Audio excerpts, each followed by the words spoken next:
48억에서 6,321억 참 저기 금융기관들이 연간 얻는 영업이익에 비하면 참 소소하네요.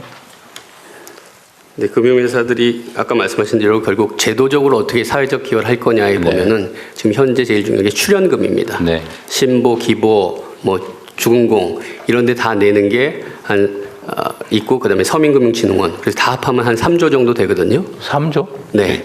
이거는 6,321억 이건 뭐예요, 그러면?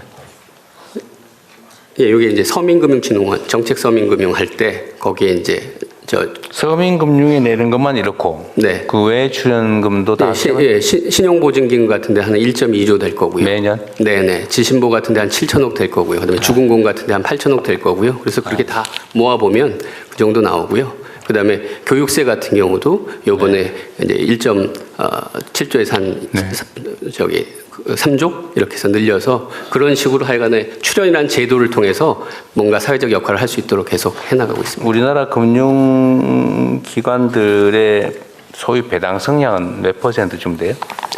배당 성향이 그 한 3조 나오면 일본에 한 1조 정도 했던 걸로 기억이 납니다. 1조 정도? 30%대. 네네네.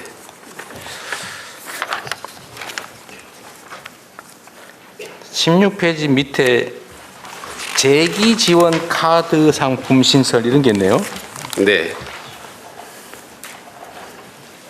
이런 게 일종의 이제 상생인데요. 네. 그러니까 카드사 같은 경우 저기 소비 쿠폰 하면서 그거 갖고 돈 벌면 안 된다고 그래서 거기서 자기들이 200억이나 300억 이제 출연을 해주면 그 돈을 갖고 불려서 레버리지를 해서 연체에 있었던 중저신용 소상공인들은 카드를 못 만들거든요. 네. 그래서 그분들을 위한 전용 카드를 만들고 손실은 거기서 흡수하겠다. 네. 이런 제도가 되겠습니다. 몇 명 정도예요, 이렇게 하면?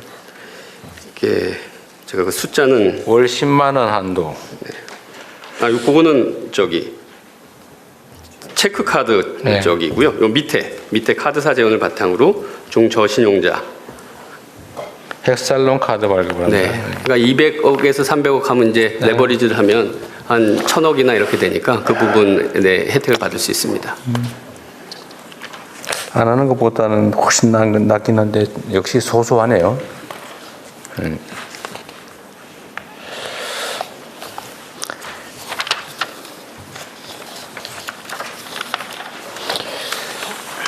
투자자가 공정투명하게 성과를 향유하는 자본시장 질서.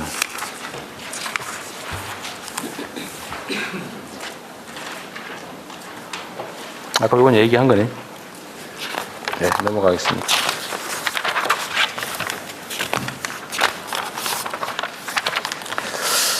금융감독원은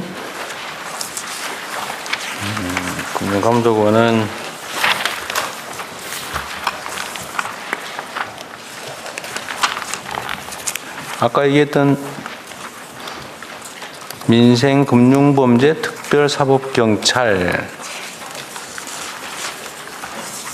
지금 이게 몇 명 있어요? 지정받은 게? 지금 그 40여 명 정도 있는 거로 확인하고 있습니다. 40명밖에 안 돼요? 네. 더 늘려야 되지 않아요?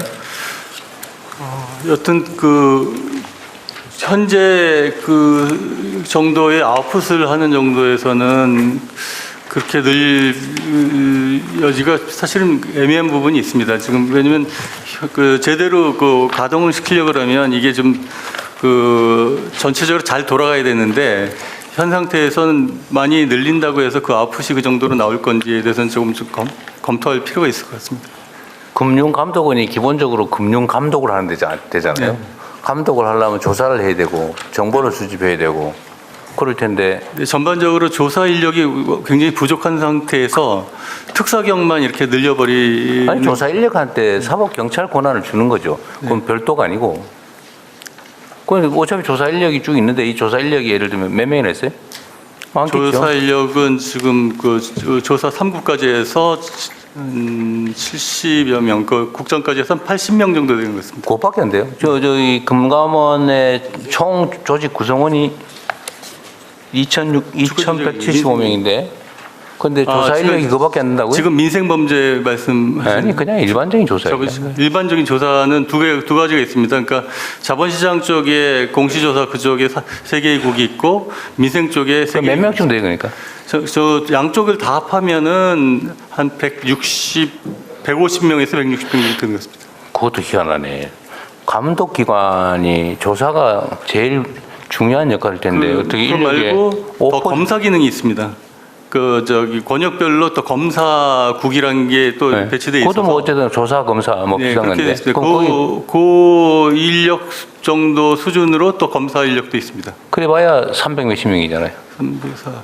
그 보험까지 해서 그쪽 인력이 조금 더, 그러니까 6, 70명 정도 많은 것 같습니다. 전체로 합하면. 그럼 나머지 뭐예요? 조사 검사.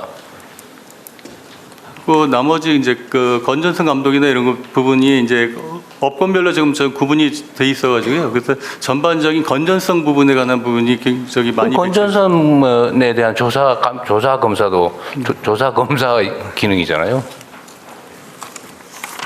너무 엄격하게 그 제한할 게 아니고 뭔가 사실관계를 조사하는 그래 금융과 관련된 뭔가를 조사 검사 뭐 이름을 불문하고 뭔가 사실을 발견해내는 기능을 하는 인원은 엄청 많을 것 같아 내가 보기에는.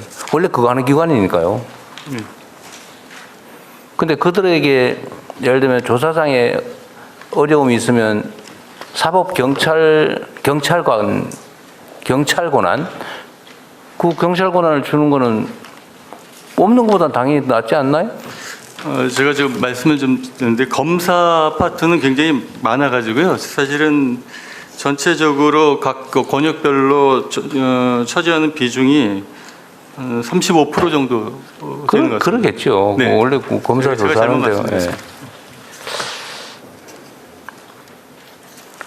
근데 사법경찰 지정을 받는 게 별로 필요가 없다고요? 저희는 사실은 많이 필요한데요. 이 부분을 하려면 조사 기능이 지금보다 자본시장이나 민생침해 범죄 양쪽 다 조사나 검사 기능들이 굉장히 강화된 상태에서 돼야지 이걸 활성화시킬 수 있는 부분이 있습니다. 그런데 그 조사 기능이 특히 자본시장 조사 부분이 좀 사법경찰, 특별사법경찰 지정을 받는 거는 그 기관이 하고 있는 일 중에서 무슨 행정법규 위반의 처벌 조항이 있을 때 그 범죄, 법률 위반 범죄를 조사하기 위한 경찰 권한을 주는 거잖아요. 근데 금융감독원이 담당하고 있는 온갖 검사, 조사, 하여튼 이런 업무 중에서 이거를 각 기관들이, 대상 기관들이 위반을 하면 처벌하는 조항들이 온 군데 다 있을 거 아닙니까? 그거를 조사하려면 그때 경찰로서 갖는 권한이 금융감독원의 조사 검사 권한보다 훨씬 낫잖아요. 크잖아요. 범위가 크고 강제 조사도 가능하고. 네. 저희 대통령께서 말씀 주신 것은 저희 금융감독 업무를 하는데 굉장히 도움이 되는 것 같은데 지금 현재 특별사법경찰이 하는 권한은 자본시장의 불공정 거래 조사에 국한된 그 범위에는 특사경의 권한이 지금 없습니다. 그래서 이제 특사경 업무를 하는 영역은 극히 일부에 국한돼서 제한되어 있는 상태입니다.